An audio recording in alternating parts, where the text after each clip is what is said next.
Hi everyone, let's crack UPSC CSE Hindi में आपका स्वागत है। और हमारे पंचवर्षीय योजना की इस श्रृंखला में हम देख चुके हैं अभी तक पहली और दूसरी पंचवर्षीय योजना, जो अपने लक्ष्य से बहुत ही अभूतपूर्व परिणाम देकर आई थी।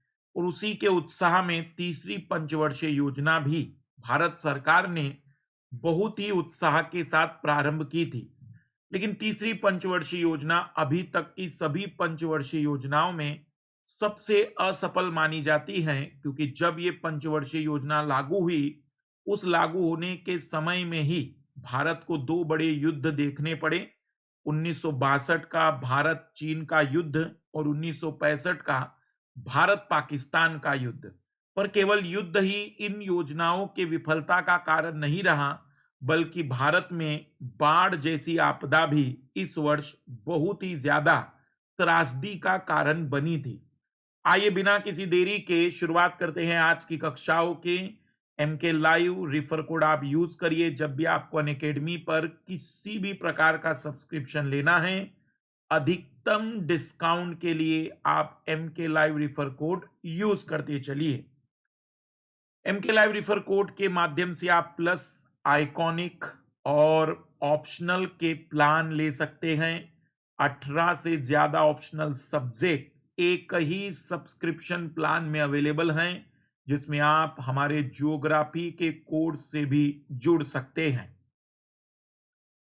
हमारा नया चैनल यूपीएससी सीएसई प्रो, इसे सब्सक्राइब करते चलिएगा। एक्सक्लूसिवली हमारे वीडियो मिलेंगे इसमें। और 2 दिसंबर से हम लेकर आ रहे हैं इंडियन इकोनॉमी का कंप्लीट फ्रेश बैच। पहली और दूसरी पंचवर्षीय योजनाओं के माध्यम से क्रमशः कृषि और औद्योगिक क्षेत्र हेतु प्रावधान किए थे। पहली पंचवर्षीय योजना में कृषि पर मुख्य फोकस था, तो वही दूसरी पंचवर्षीय योजना में औद्योगिक क्षेत्र को लक्षित किया गया था। अब तीसरे में प्लान किया गया था कि दोनों का एक समावेशित विकास किया जा सके। दोनों ही क्षेत्र में आधारभूत प्रारंभ इन योजनाओं के माध्यम से किया गया था। अब केंद्र सरकार का लक्ष्य भारत को ऐसी अर्थव्यवस्था के रूप में विकसित करना था जो आत्मनिर्भर होने के साथ ही परिस्थितियों के अनुसार स्वयं को विकसित करने की क्षमता रखती हो। इसी उद्देश्य को ध्यान में रखते हुए केंद्र सरकार के द्वारा तीसरी पंचवर्षीय योजना को लागू किया गया। पहली पंचवर्षीय योजना कृषि, दूसरी पंचवर्षीय योजना उद्योग, और अब तीसरी पंचवर्षीय योजना को लागू किया गया। इस पंचवर्षीय योजना की अवधि 1961 से 1966, पर 1961 से 1966 के बीच में भारत ने 2 युद्धों की त्रासदी भी झेली है। इस योजना के प्रमुख लक्ष्य थे देश के संसाधनों में वृद्धि करना, क्योंकि अब हम एक समग्र विकास चाहते थे जिसमें कृषि और उद्योग दोनों का विकास हो। इसलिए देश के संसाधनों में वृद्धि, तकनीकी रूप से भारत को संपन्न करना, सभी की क्षेत्रीय व राष्ट्रीय विकास में संलग्नता, भारत के प्रत्येक व्यक्ति को भारत के विकास के लिए जोड़ना। यह योजना जॉन सेंडी तथा सुखमय चक्रवर्ती मॉडल पर आधारित थी। जॉन सेंडी सुखमय चक्रवर्ती मॉडल, जिसके अनुसार प्राथमिक और द्वितीयक क्षेत्र का विकास इस प्रकार किया जाए कि दोनों क्षेत्र एक दूसरे के पूरक एवं सहयोगी के रूप में स्वतः रूप से विकसित हो सके। मतलब वास्तविक रूप में तीसरी पंचवर्षीय योजना कुछ ऐसी थी जिसमें यह प्लानिंग की गई थी कि पहली जो कृषि क्षेत्र है, जो प्राथमिक क्षेत्र हैं, उनसे जो उत्पादन मिलेगा वो रॉ मटेरियल का काम करेगा द्वितीयक क्षेत्र के लिए, और जो द्वितीयक क्षेत्र का प्रोडक्ट रहेगा वो लोगों की आय को बढ़ाने में मदद करेगा। संविधान के सामाजिक लक्ष्यों की प्राप्ति, खास करके नीति निर्देशक तत्वों को ऐसे लक्ष्य निर्धारित करने पर बल जिन्हें अगले 15 वर्षों में प्राप्त किया जा सके। योजना जो 2 हो गई थी, उसके उत्साहित होकर भारत सरकार ने लंबे लक्ष्यों पर भी ध्यान आकर्षण शुरू किया, और 15 वर्षों में जिन लक्ष्यों को प्राप्त कर सकते हैं उनके भी निर्धारण किए गए। राष्ट्रीय आय को प्रति वर्ष 5% की दर से बढ़ाने का लक्ष्य रखा गया।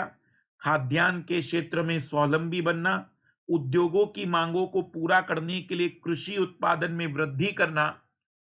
वैसे तो इसका लक्ष्य 5.7% का था, पर जैसे मैंने आपको बताया कि सबसे असफल योजना रही, क्योंकि जीडीपी अपने लक्ष्य से केवल लक्ष्य था कि जीडीपी 5.7% की वृद्धि से आगे बढ़ेगा, लेकिन जीडीपी बढ़ पाया केवल 2.8% की वृद्धि के साथ। जीडीपी में जो ग्रोथ हुई वो 2.8% की हुई।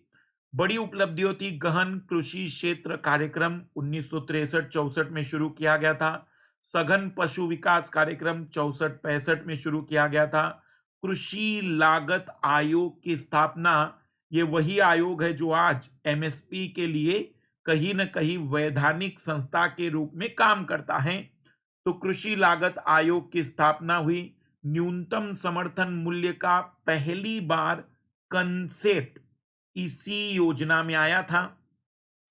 कांडला में, गुजरात के कांडला में पहला निर्यात प्रसंस्करण क्षेत्र बनाया गया ताकि हम प्रोसेस जो भी चीजें हैं उन्हें बाहर के देशों में भेज सकें।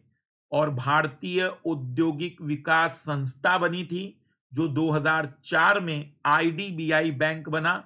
तो पहले एजेंसी के रूप में उद्योगों को मदद करने के लिए भारतीय औद्योगिक विकास संस्था का निर्माण हुआ। तो गहन कृषि कार्यक्रम, सघन पशु विकास कार्यक्रम, कृषि लागत आयोग की स्थापना, न्यूनतम समर्थन मूल्य की अवधारणा तीसरी पंचवर्षीय योजना में थी। कांडला में पहला निर्यात प्रसंस्करण भारतीय उद्योग विकास संस्थान, ग्रामीण क्षेत्र में विद्यालय खोले गए, माध्यमिक और उच्च शिक्षा के लिए राज्यों को शक्तियां सौंपी गई, राज्य विद्युत बोर्ड और राज्य माध्यमिक शिक्षा बोर्ड की स्थापना की गई। यद्यपि यह योजना अपने निर्धारित लक्ष्य को प्राप्त करने में पूरी तरह से सफल नहीं हो सकी, किंतु इस योजना के माध्यम से अर्थव्यवस्था में महत्वपूर्ण सुधार हुए, जो आगे चलकर न केवल हरित क्रांति तथा श्वेत क्रांति का आधार बने, बल्कि सामाजिक क्षेत्र में भी शिक्षा क्रांति का उदय हुआ। योजना द्वारा अपने निर्धारित लक्ष्य को पूरी तरह से प्राप्त नहीं कर पाने का प्रमुख कारण 1962 में भारत चीन और भारत पाकिस्तान के मध्य 1965 का युद्ध था। यह एकमात्र योजना थी जिसमें कृषि क्षेत्र में नकारात्मक वृद्धि दर्ज की गई थी। पूरे 12 पंचवर्षीय योजनाओं में किसी भी पंचवर्षीय योजना में कृषि क्षेत्र में निगेटिव ग्रोथ नहीं थी। हाँ, लेकिन इसमें निगेटिव ग्रोथ देखी गई, कृषि क्षेत्र बढ़ने की जगह घटा था। इसी समय फिर जब योजना सफल नहीं हुई तो 1966 से लेकर 1966 से लेकर 1969 तक 3 साल के लिए कोई योजना सरकार नहीं ले आई, क्योंकि उसका मनोबल कम हो गया था। और इसी टाइम पीरियड को हम नाम देते हैं योजना अवकाश, योजना हॉलीडे। योजना अवकाश को बनाने के पीछे का कारण भारत पाकिस्तान युद्ध और तीसरी पंचवर्षीय योजना की विफलता थी, ताकि सरकार सोचना चाह रही थी कि आगे बढ़ने से पहले पूरी तरह से चिंतन और मंथन हो और उसके बाद हम अगली किसी योजना पर काम करें। तो 1966 से 1969 का जो गैप है उसे हम योजना अवकाश, प्लानिंग हॉलीडे के रूप में जानते हैं। जब भी अनअकैडमी पर सब्सक्रिप्शन ले तो MK लाइव रिफर कोड जरूर यूज करिएगा। सभी को बेस्ट ऑफ लक। अगली क्लास में हम देखेंगे चौथी पंचवर्षीय योजना और उससे जुड़ी हुई बातें। बाय।